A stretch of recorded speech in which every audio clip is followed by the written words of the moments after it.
সভাপতি, প্রধান অতিথি, বিশেষ অতিথি, উপস্থিত সামনের সকলকে আমার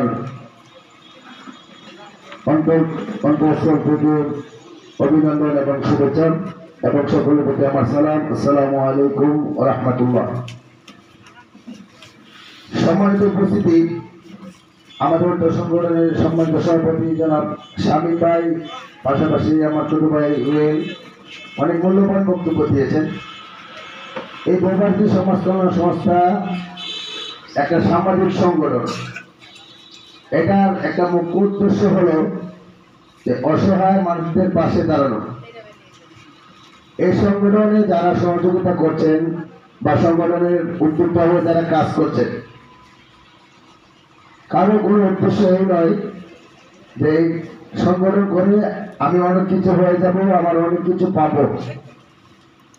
যারা অর্থ দিয়ে, শ্রম দিয়ে, মেধা দিয়ে এই সংগঠনকে সামনের দিকে এগিয়ে নিয়ে যাচ্ছেন, তার একটা উদ্দেশ্য হলো যে অসহায় মানুষদের পাশে দাঁড়ানো।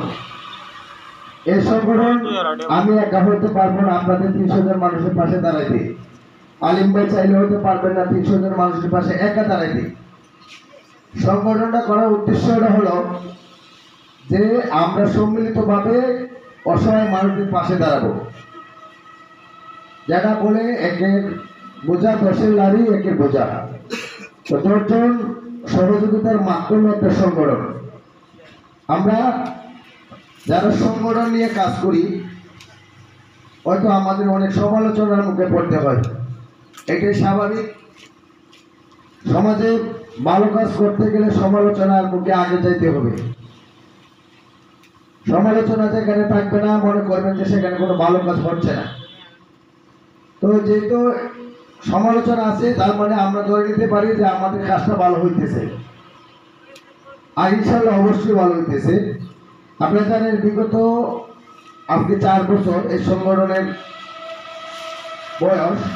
৪ বছর এই সংগঠন শুধু শীতবস্ত্র,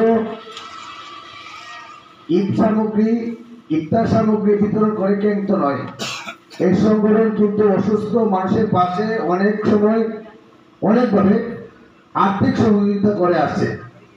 এটা মূলত এই আর্থিক সহযোগিতাটা মূল অর্থের যে যোগানটা হয় সেটা কিন্তু প্রবাসী ভাইদের মাধ্যমে হয়। আমরা যারা দেশে আছি অত অল্প কিছু দিয়ে আমরা সহযোগিতা করতে পারি বা শারীরিক বা মানসিকভাবে সহযোগিতা করতে পারি, কিন্তু আর্থিক যে মূল বিষয়টা এটা কিন্তু প্রবাসী ভাইদের মাধ্যমেই হয়। আজকের এই আর্থিক সহযোগিতা যারা প্রবাস থেকে করেন অনেকে হয়তো ফেসবুক লাইভের মাধ্যমে আমাদের এই অনুষ্ঠানটি দেখছেন বা পরবর্তীতে দেখবেন। এর মধ্যে ২ জন প্রবাসী ভাই এখানে আমাদের সামনে উপস্থিত আছেন। আজকের এই অনুষ্ঠানে হয়তো ওনারা আসতে পারছেন এই জন্য প্রবাস থেকে বাড়িতে আসার জন্য।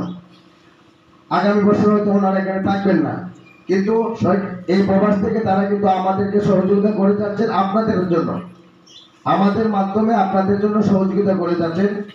আমরা এই সকল প্রবাসী ভাইদের সুস্বাস্থ্য এবং দীর্ঘায়ু কামনা করছি এবং আল্লাহ যাতে এদের এই দানকে কবুল করেন। ভবিষ্যতে যাতে এই প্রবাসী ভাইয়েরা আরো বড় আকারে এই অনুদানগুলো দিতে পারেন, যা নিয়ে আমরা আপনাদের পাশে যাতে দাঁড়াইতে পারি। বিশেষ করে আপনারা এই প্রবাসী ভাইদের জন্য দোয়া করবেন, আল্লাহ যাতে ওনাদেরকে প্রবাসে ভালো রাখে। কারণ যারা প্রবাসে থাকছেন বা গিয়েছেন তারা জানেন প্রবাসে যারা থাকে তাদের ভিতরে অনেক কষ্ট এবং দুঃখ থাকে। ফ্যামিলি, পরিবার, দেশের মানুষ, আত্মীয় স্বজনকে ছেড়ে শুধুমাত্র কিছু টাকা উপার্জনের জন্য প্রবাসী মানুষ অনেক কষ্ট করে থাকে। এই কষ্টের উপার্জিত টাকা থেকে কিছু অংশ টাকা আপনাদের জন্য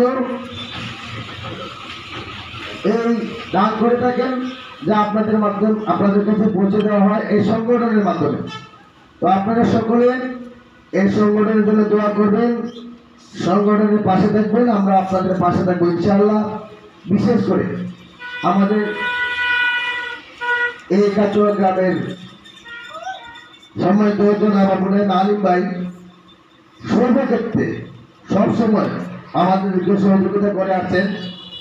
আমরা ওনাকে ধন্যবাদ জানাই।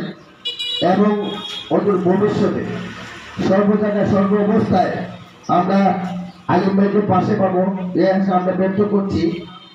পাশাপাশি আজকের 300 মানুষের মধ্যে এই শীতবস্ত্র বিতরণ করা হবে।